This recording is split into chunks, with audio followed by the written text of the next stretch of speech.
Okay, this is a continuation of my Meadow Lark. So I started out, showed you all how to get your pattern on your paper. I'm using my pastel mat. Where I left off was I had instructed everyone to go ahead and with your indigo blue and your black to go ahead and fill in the black area. Now, part of this, I went ahead, instead of using the blue underneath, I went ahead with the black.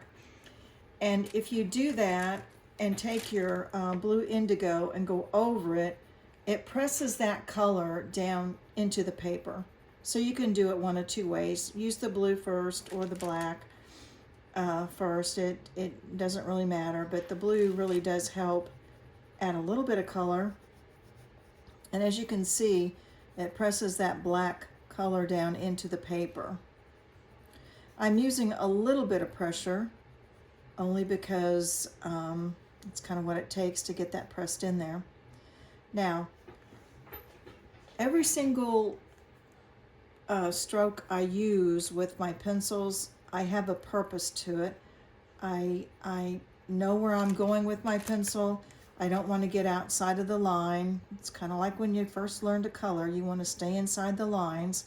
So have a pretty good grip on your pencil so that you don't let it just go everywhere. You can always use your eraser if you kind of mess up a little bit. I also want to show you what I did on the beak here. I used my light gray that I showed you in the Pablo, and then I used my sky blue to kind of go over that a little bit. But then what I did was I really noticed on the picture that there was a little tiny bit of purple. At least it shows up on the way this came across, which I think anytime you can add a little bit of color, go ahead and do that. It adds a little bit more to it, gives it a little bit more depth. So I took the mauve 249 and very carefully just kind of brushed a little bit of color in there, very carefully. And what I also did was I took my blender pencil. I'm not seeing my blender pencil. I'm not sure where that went to. But anyway, I took my blender pencil and pressed the color. Oops, there it is. It's just a blender. It's a Derwent blender. And pressed that color down into it. I've got my piece of parchment paper that I've laid over where my hand is going to rest so that I don't get the rest of the paper messed up. What I also did on the eye, I took my sky blue and went in just a little bit on one side of the eye, and you can see how that really makes the eye a lot more three-dimensional. Okay, so that's where we've left off at. I put in quite a bit of the detail line in between the eye and the beak, and this is going to have a little bit of blue coloring over it, but I'm just going to leave that alone for right now. So the next thing I did was I wanted to decide which yellow to use for him. And I took two of my lightest yellows that I have, light yellow glaze 104 and light cadmium yellow 105.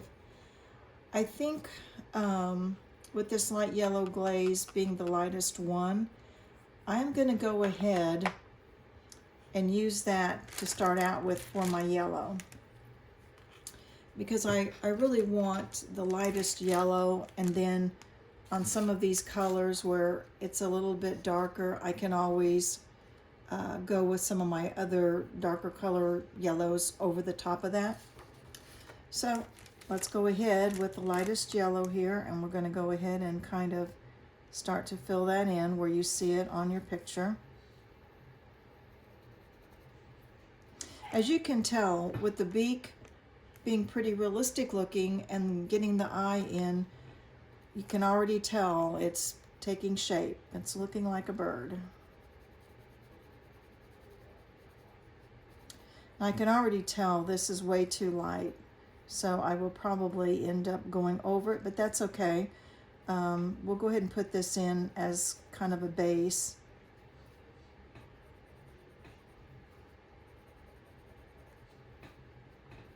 There's a little bit of white there that is still showing right in here, so I'm going to leave that.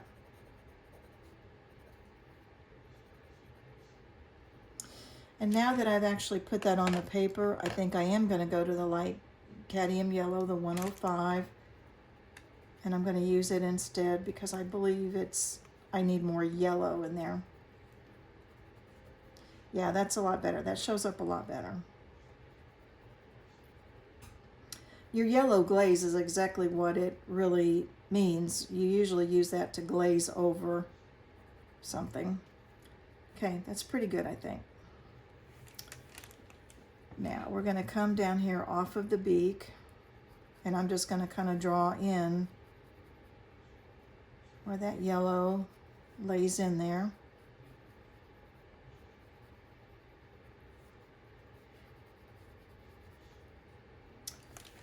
This is all going to be yellow, but it's much darker. What I'm also going to do is I'm going to, where I've traced that, I'm going to kind of erase that line there because I don't want that pencil line to show through. Also, I keep a clean, dry watercolor brush, and I keep that handy so that if I get anything on the paper that I don't want, keep your paper cleaned up at all times. That will brush off of there real easy. You don't want to use your fingers because if you do that, it's going to push the color down into the paper. Okay.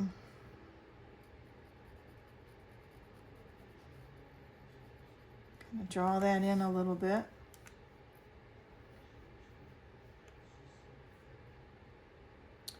I did not trace this very dark, so I just kind of have to freehand a little bit there, which is fine.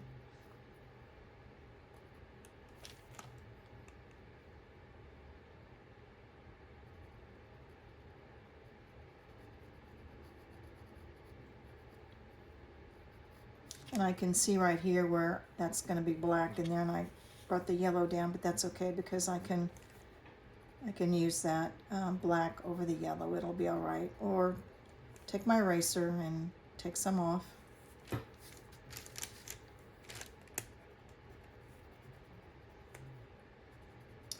Try to follow those jaggedy edges as much as you can because the more you can do that, the more realistic the bird will look.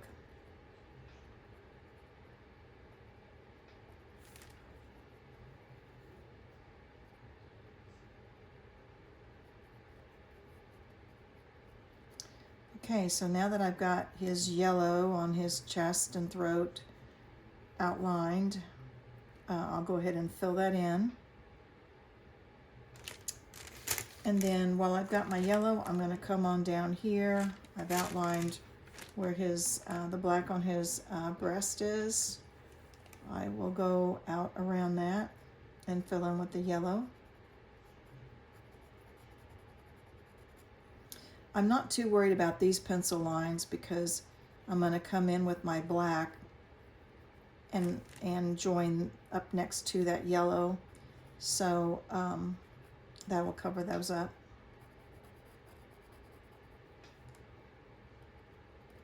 So just go ahead and fill in with your yellow 105 wherever there's the yellow on him at. And there's some little black dots on here, so if you would like, you probably should go ahead and fill in those little dots with the blacks and then take your yellow around it. That definitely would work best. Also too, don't get too carried away when you come down here with all of your yellow, because what I intend to do is come in here with my green.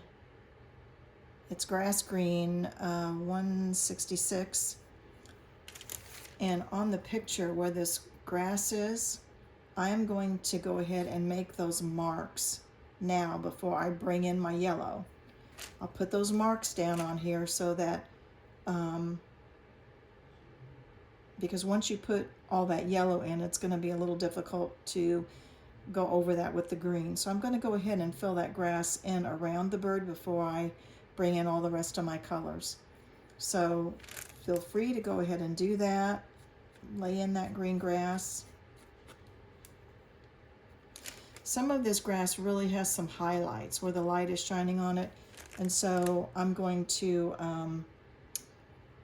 kind of outline that, but what I'll probably do is put my yellow glaze on that where the light is shining. So go ahead, carry on with your yellow, fill in some of your grass, bring your grass up in there, and then we'll come back. Thank you. Thank you for watching.